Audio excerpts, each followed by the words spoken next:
Voltamos com o futebol. Pela Copa Sul-Americana, o Bahia derrotou o Internacional no Beira-Rio. Emanuel cobrou escanteio e Lucas Fonseca de cabeça fez 1-0 Bahia. E no primeiro minuto do segundo tempo, Henrique cruzou e Diego Macedo escorou para o gol. Final Inter 0, Bahia 2.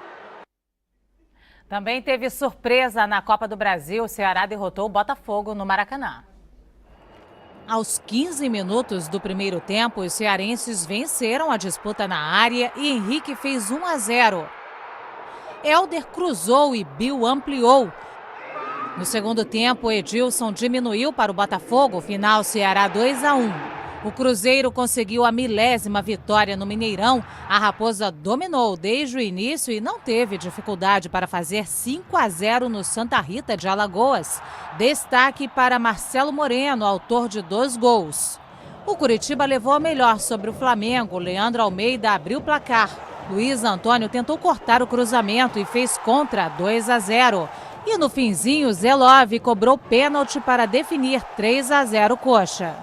No Pacaembu, o Atlético Mineiro estragou a festa do centenário do Palmeiras. Luan fez o gol da vitória do Galo, 1-0. E em Cuiabá, o Bragantino derrotou o Corinthians pelo mesmo placar, com esse golaço de Sandro.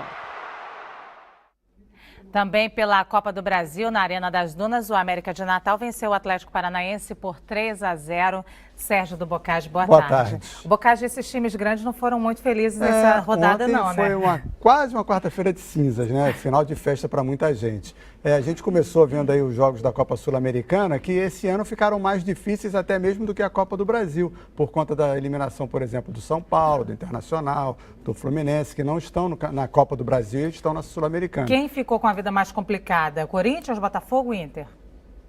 O Internacional, na verdade, ele já abriu mão da Copa Sul-Americana. Ele anunciou, as notícias que vêm do Sul dizem que o Internacional quer disputar o Campeonato Brasileiro, porque desde a entrada dos pontos corridos, nenhum time gaúcho foi campeão do Campeonato Brasileiro. E o Internacional agora quer fazer essa campanha. Então ele meio que abriu mão já da Copa do Brasil, quando foi eliminado pelo Ceará, e agora da Copa Sul-Americana pelo Bahia. Na Copa do Brasil, o Corinthians, tudo bem, perdeu de 1-0 do Bragantino, que eliminou o São Paulo, mas tem condições de reagir porque vai jogar em casa. E aí é um jogo entre paulistas, o Bragantino respeita assim o Corinthians, né? Eu acho que o Corinthians consegue inverter essa situação e se classificar. Agora, o Botafogo, contra um time misto do Ceará, esse realmente decepcionou jogando no Maracanã. A torcida não compareceu em bom número, mas ninguém esperava que o Ceará fizesse 2-0.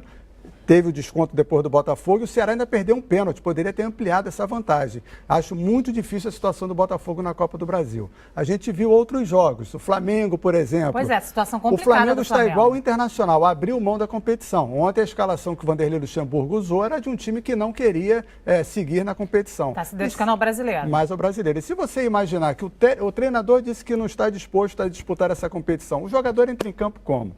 Já entra desmotivado. Por que eu vou correr se meu próprio treinador não dá valor a isso? Embora cause prejuízo, porque o Flamengo jogando no Maracanã tem a receita toda para ele. Tem o jogo da volta. Se a gente lembrar que o América de Natal perdeu de 3-0 do Fluminense e recuperou no Maracanã, pode-se até acreditar que o Flamengo vá se recuperar também contra o Curitiba, né? Acreditar, mas é muito difícil que isso venha acontecer. Agora, Bocage, falando dos dois turnos, 2 torneios, o Cruzeiro está bem... O Cruzeiro está sobrando na turma. Por quê? Porque o Cruzeiro tem algo que o Flamengo não tem. Dando o exemplo do Flamengo.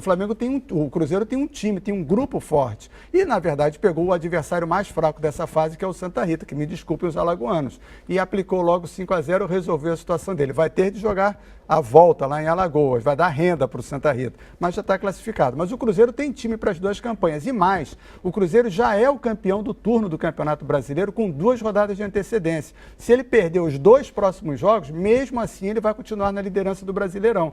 O Flamengo não, o Curitiba não, estão lutando contra o rebaixamento. Então não podem dar tanta atenção a uma outra competição. O Cruzeiro está sobrando, a tendência do Cruzeiro... Tem fôlego e tem vontade, né? Exatamente. Tem torcida. Tem torcida. Então a tendência é o Cruzeiro manter essa boa participação no Campeonato Brasileiro e, por enquanto, ele vai indo na Copa do Brasil. Deve pegar o ABC, porque o ABC empatou com o Vasco no Rio e a tendência é que o ABC leve vantagem na próxima partida. Tá certo, Bocage. Tá bom? Obrigada. Boa tarde para você.